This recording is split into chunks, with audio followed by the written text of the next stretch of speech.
जो कुछ बंगाल में हुआ, ईडी सीबीआई को लेकर तो आप लोगों की शिकायतें रहती हैं, लेकिन जो कुछ बंगाल में हुआ उस पर चुप्पी क्यों साध ली इंडिया अलायंस ने? देखिए, हमारी पार्टी किसी भी तरीके की हिंसा के बिल्कुल विरोध में है।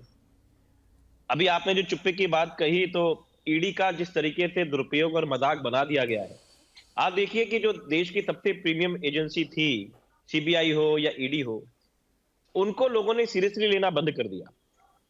ये जो हिंसा हुई उसका समर्थन कोई नहीं कर सकता, हम बिल्कुल नहीं कर रहे। लेकिन जो बीजेपी का इतिहास रहा है कि जब उनको चुनाव होते हैं तो वो ऐसे काम करते हैं कि खुद ही अपने लोगों के ऊपर अटैक करवा देते हैं। तो पता नहीं किसने क्या करवाया, अभी इसकी जांच हो जानी चाहिए। जब जांच आएगी तो हम जरूर बोलेंगे। लेकिन हिंसा हुई है और उस हिंसा का हम विरोध करते हैं। किसने करवाया है ये जांच का विषय है। दूसरी बात ये ईडी ईडी ईडी, देखिए आप एक जानी मानी पत्रकार है, आपने कभी सच बताइए ये नाम सुना था 5-7 साल पहले?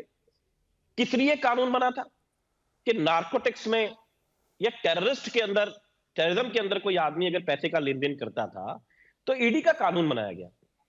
और यह कानून बना था कि ताकि लोग भाग ना जाए, कोई बेईमानी ना करे, कोई सबूतों को पूरी तरह मिटा ना दे, क्योंकि वो ऐसे लोगों के लिए बना था जो बहुत ही बड़े एक स्मगलर या बुरे लोग थे या आतंकवादी थे। लेकिन इसका उपयोग क्या हो रहा है या इसका दुरुपयोग क्या हो रहा है? सिर्फ नेताओं के लिए, क्योंकि बीजेपी ये चाहती है कि कोई चुनाव ही ना लड़े, सब हमारी पार्टी के अंदर आ जाए। अभी हमने एक प्रेस कॉन्फ्रेंस करी आम आदमी पार्टी ने, आपके भी साथी उसके अंदर थे। इन्होंने तमिलनाडु के अंदर, ईडी ने पीएमएलए के अंदर 2 किसानों के ऊपर केस रजिस्टर कराए। किस बात के ऊपर? कि 2017 के अंदर बिजली के तार से, जो उन्होंने तार खींची थी, उससे 2 भैंसों की मृत्यु हो गई और वो तार इलीगल खींचा गया था। क्या मजाक है ये तो ऑन रिकॉर्ड चीज है जो मैं आपको बता रहा हूं, आप चेक कर सकती हैं। ठीक है। क्या मजाक बना? क्यों? और क्यों करा गया? क्योंकि वो जो आज दोनों किसान थे बेचारे गरीब, जिनके खाते में 450 रुपए थे, उनकी किसी लोकल राजेश गुप्ता जी, सवाल इसलिए है ना कि ईडी सीबीआई इतना कुछ आप लोगों ने कह दिया, इतना कुछ आप लोग। एक मिनट, मैं सुन रही हूँ ना, मैं सुन रही हूँ राजेश गुप्ता जी, मैं देखिए बहुत तसल्ली से आपको सुन रही थी, मैं आपको बहुत तसल्ली से सुन रही थी। लेकिन आप देखिए शुरुआती पार्ट में ये कहकर आगे बढ़ गए कि इसकी निंदा करते हैं, ऐसा नहीं होना चाहिए किसी भी स्टेट में। अरे आपकी तो अलायंस पार्टनर उसमें सत्ता में है ना, आपको तो सवाल करने भी चाहिए और दुरुस्त करवाना भी चाहिए, लेकिन आप भी आरोप लगाकर निकल लिए। सुनिए, जांच तो होने देंगे। अभी हम तो कह रहे हैं जो गलत हुआ है, लेकिन गलत किसने करा है उस पर सजा होनी चाहिए। अगर भाजपा के लोगों ने इसलिए करा है कि उनको सिंपैथी मिल जाए तो उसकी जांच हो जानी चाहिए। अगर टीएमसी के थे या कोई और थे या रोहिल्ला थे, अरे सर, जांच से पहले ये थोड़ी न तय हो जाएगा कि वो बीजेपी की साजिश है, वो टीएमसी की साजिश है, लेकिन कम से कम सरकार की जिम्मेदारी तो तय करिएगा ना। मेरा तो अजय आलोक जी से बस एक सवाल है कि भाई साहब कहीं आप इनको भी शुभेंदु अधिकारी जी की मैं सवाल ले लेती हूँ आपका राजेश गुप्ता जी, बस मुझे इतना बता दीजिए, मुझे सिर्फ इतना बता दीजिए राजेश गुप्ता जी, बंगाल में जो कुछ हुआ उसके लिए कौन जिम्मेदार है? यही तो पता करना है।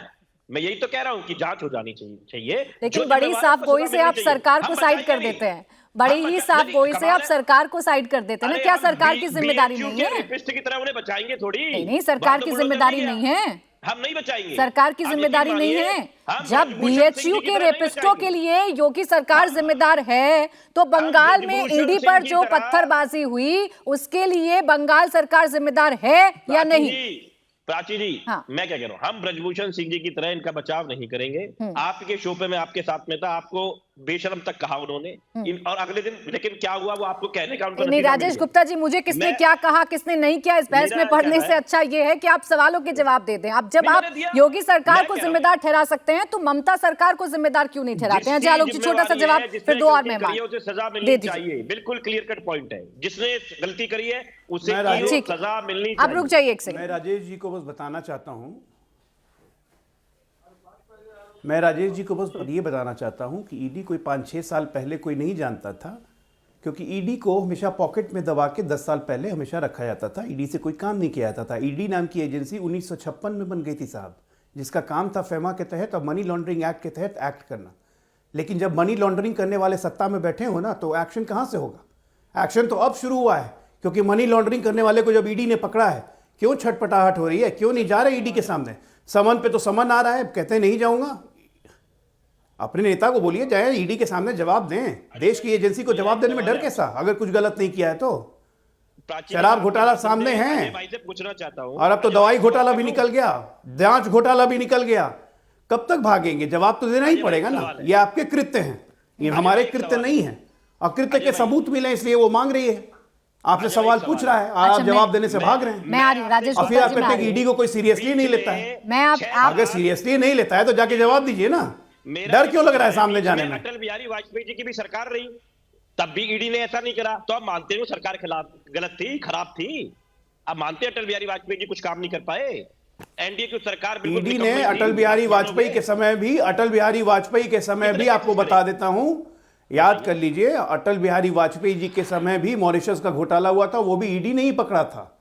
कितने ठीक है केसेस ना? करे थे? घोटाले हम कभी विपक्ष के नहीं नेताओं पे बख्शते कितने हैं, केसेस चाहे हम करे थे? कभी भी सरकार में रहें, चाहे पूर्ण बहुमत से रहे, चाहे विपक्ष मिलीजुली के सरकार नेताओं पे रहे। कितने हमारा केस स्टैंड करे थे भ्रष्टाचार भाई? पे बहुत क्लियर है, विपक्ष हर के नेताओं भ्रष्टाचारी पे कितने जाएगा केस जेल। करे थे? बता दीजिए ना। केजरीवाल को अच्छा, चलिए, बोलिए, ठीक है। अरविंद केजरीवाल को बोलिए, जहां ईडी के सामने हाँ। भागने से चले काम जाइए नहीं चलो। चलेगा, कानून के हाथ बहुत अरे लंबे होते भाई, हैं। हमने और ईडी संजय को सिंह जी सीरियसली आपके पास में, लीजिए, मनीष सिसोदिया जी ईडी आपके विद पास प्रूफ में, काम उनके करती पास है। में से क्या निकाला आपने?